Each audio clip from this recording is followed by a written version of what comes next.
to an end at matapos ang 7 linggo nating pagsasama-sama sa segment na naging bahagi na ng ating umaga, balikan natin ang tawanan, kulitan, at syempre, mga natutunan tungkol sa T9 Dictionary Mode.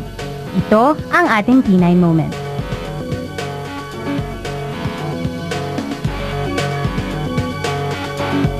Sa panahon ngayon na halos lahat ng tao ay may cellphone at busy dahil sa hilig mag-text, mahalaga ang T9 Dictionary Mode upang mapadali at mas mapabilis ang ating pagtitext.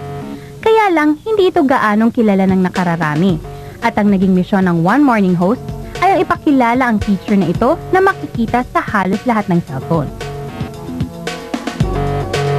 Mula sa pagbukas ng Dictionary Mode ng isang cellphone, hanggang sa paggamit nito, lahat ng yan ay pinag-aralan at tinuro ng ating mga host.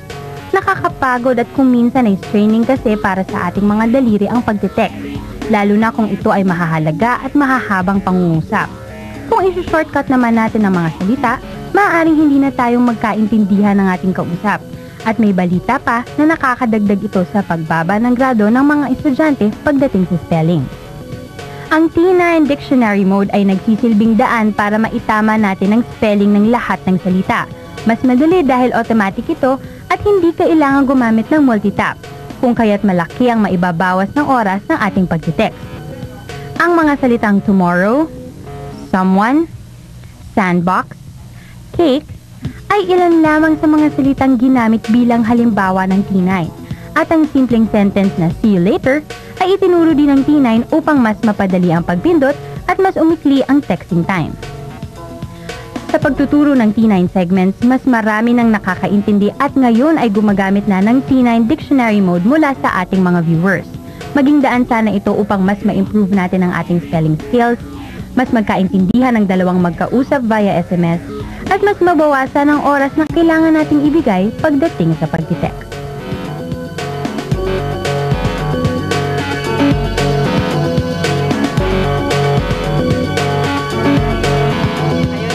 So nakita natin kung ano yung mga nangyari nung past 7 weeks. And hopefully, we have encouraged you to use T9 by now. Diba? Oo. Ikaw, marunong ka na gumamit ng T9, Of course, ginagamit ko ng T9 ngayon. Ako, ever since gumagamit ako niyan. Okay, marami tayong pasasalamatan para sa ating spelling alerts. Ang CHED, DepEd, Panasonic for the plasma screen sa likod. Yes, sa likod namin. Correct, pakita na magandang plasma screen natin dyan sa likod. Yan, okay, yan. Thank you for the Panasonic plasma screen. Nokia O2 for this beautiful O2 graphite unit.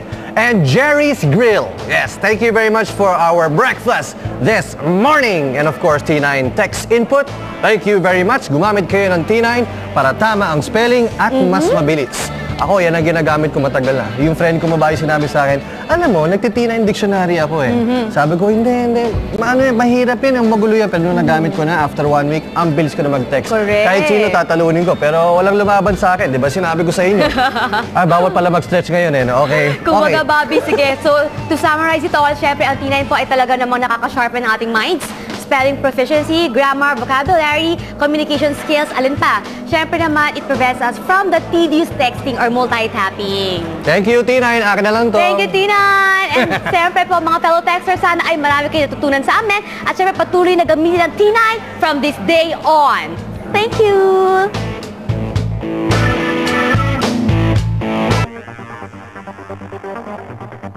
Department of Education, Commission on Higher Education, Panasonic.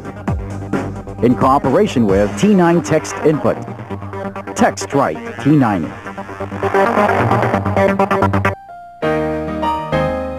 Pre, muna na ako.